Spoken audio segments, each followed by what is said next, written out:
আজকে বানাবো পেঁপে আলু দিয়ে মাছের ঝোল। একদম পুষ্টিকর ভরপুর রান্না। প্রথমে মাছগুলো ভেজে নিলাম, তারপরে কড়াইতে তেলটা গরম করতে দিয়ে দিলাম।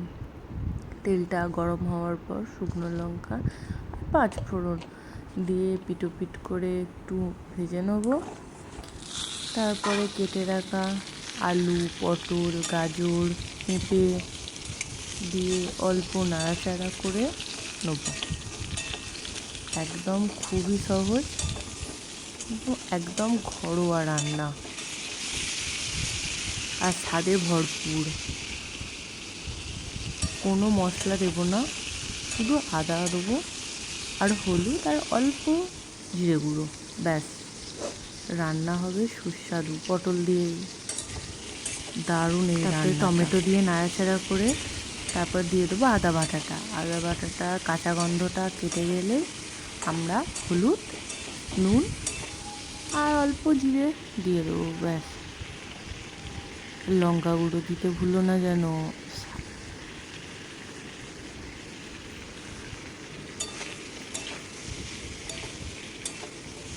ব্যাস, আর কোনো কিছু নেই। এবার অল্প হাতে কষিয়ে নেবো, একদম লো আছে কষিয়ে নেবো। অল্প জল দিয়ে নিয়ে আমরা কষিয়ে নিচ্ছি। খুবই সহজ আর খেতে হবে দারুণ। একবার এই রান্নাটা করলে মুখে লেগে থাকবে, এতটাই টেস্টি হয়। আর আমরা জল দিয়ে এটা সেদ্ধ হতে দেবো।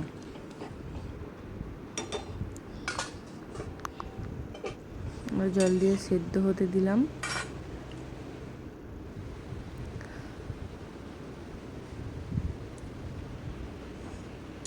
তারপরে মাছটা দিয়ে ফুটে যাবে, তখন আমরা নামিয়ে নেব।